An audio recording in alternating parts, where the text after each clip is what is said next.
ក្បួនដង្ហែស្ដេចមាឃនិងមេហួរចាក់ចេញពីសាលាខេត្តកំពង់ឆ្នាំងឆ្ពោះមកកាន់ទីព្រះស្រែដែលនាំមុខទៅដោយភ្លេងពិណពាទ្យប្រគំប្រកបទៅដោយភាពរស់រវើកហើយក៏ប្រកបទៅដោយភាពអធិកអធមយ៉ាងក្រៃលែងជាទីបំផុតសម្រាប់ក្នុងព្រះរាជពិធីបុណ្យទ្វារទសមាសច្រត់ព្រះនង្គ័លនៅក្នុងវិរោកាសស្ថិតក្រោមព្រះរាជាធិបតីដ៏ពងពោះបំផុតនៃព្រះករុណាជាអម្ចាស់ជីវិតលើត្បូងហើយជាមួយគ្នានោះនៅពេលណាដែលក្បួនស្ដេចមាឃនិងមេហួរបានដល់មកខាងក្នុងទីព្រះស្រែហើយក្បួនដង្ហែនឹងឈប់នៅមុខរោងមណ្ឌលទិសនិរតី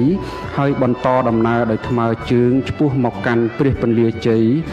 ក្រាបថ្វាយបង្គំព្រះករុណាជាអម្ចាស់ជីវិតលើត្បូងជាទីគោរពសក្ការៈដ៏ពងពោះបំផុតនៃយើង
ទូរទស្សនិកជនដែលកំពុងទស្សនាកម្មវិធីផ្សាយពិសេសផ្សាយផ្ទាល់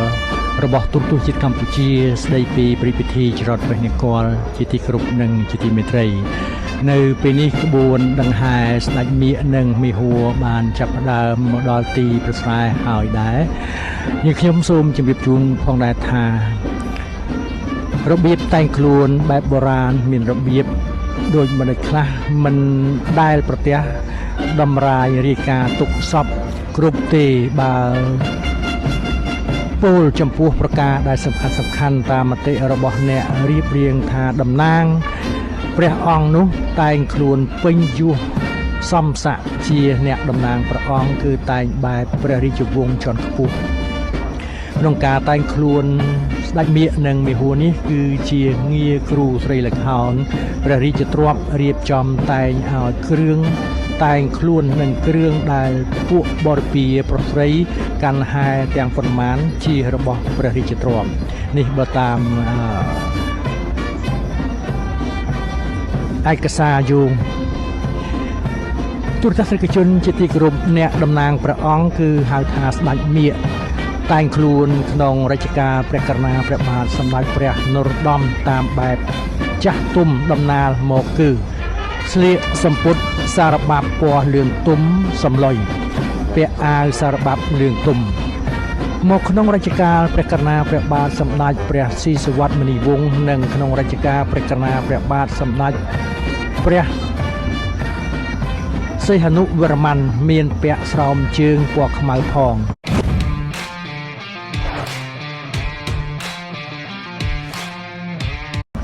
ឯចំណែកឯជំទាវឬមេហួរក្នុងរជ្ជកាលព្រះករុណាព្រះបាទនរោត្តមតាមចាស់ទុំទាំងឡាយដំណាលមកថាតែងខ្លួនដូចនេះឯងគឺ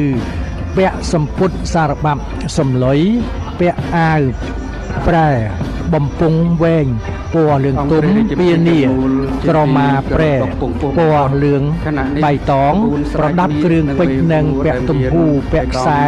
មាសឈៀងខ្លួនពាក់ចិញ្ចៀនក្បាលទទេឥតមានពាក់អ្វីឡើយក្នុងរជ្ជកាលព្រះ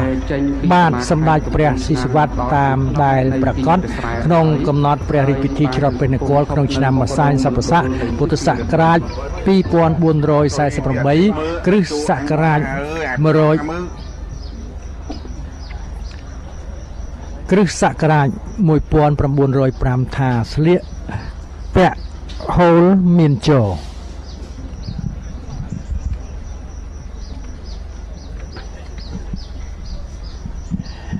ពានាផាហុំខាងក្នុងស្បៃសារបាប់ខាងក្រៅមកដល់ក្នុងកាលបច្ចុប្បន្នគេឃើញព្រះមេហួរតែងខ្លួនប្រហែលកូនល្ខោនគឺស្លៀកពាក់សារបាប់សំឡុយពាក់អាវទ្រនាប់ពណ៌លឿងរឹតខ្លួនពាក់ស្បៃឈៀងដោយកូនល្ខោននិងប្រដាប់មាសពេជ្រដូចពលហើយឯមហាថ្លឹកទាំង4របស់ស្ដេចមាឃតែងខ្លួនរបៀបបច្ចុប្បន្នស្លៀកសំពត់ពណ៌ចងក្បិនពាក់អាវផ្កាមាសនងពាក់មួកប្រព័ន្ធដូចគ្នានាងសៅលឹករបស់ជំទាវស្លៀកសំពត់ពណ៌គឺ2នាក់ពណ៌ម្យ៉ាងនិង2នាក់ទៀតពណ៌ម្យ៉ាងពាក់អាវទ្រនាប់រឹតខ្លួនពានាក្រមាពណ៌2នាក់ពណ៌ម្យ៉ាងនិង2នាក់ទៀតពណ៌ម្យ៉ាងក្បាលឥតមានពាក់អ្វីឡើយរបៀបតែងខ្លួនអ្នកតំណាងព្រះអង្គនៅបរពានិងចំនួនមនុស្សបើប្រមាលមើលតាំងពីបុរាណរៀងមកសម័យនេះគេស្មានថាគង់មិនឈរបែបតែមួយទេរមែងមានការកែប្រែទៅតាមសម័យខ្លះជាធម្មតាតែគង់មិនឆ្ងាយប៉ុន្មានអ្វីពីរបៀបដើមទូរទស្សនិកជនដែលកំពុងទស្សនាការផ្សាយផ្ទាល់ផ្សាយពិសេសរបស់ទូរទស្សន៍ជាតិកម្ពុជាជាទីគោរពនិងជាទីមេត្រីនៅពេលនេះស្ដេចមាឃនិងមេហួរបានអញ្ជើញថ្វាយបង្គំព្រះករុណាជាអង្គម្ចាស់ជាពលិត្បូងព្រះបាទសម្ដេចព្រះបរមនាថព្រះមហាក្សត្រនៃព្រះរាជាណាចក្រកម្ពុជាជាទីគោរពសក្ការៈដ៏ខ្ពង់ខ្ពស់បំផុតដែលព្រះអង្គសពព្រះរាជហឫទ័យយាងជាព្រះរាជាធិបតី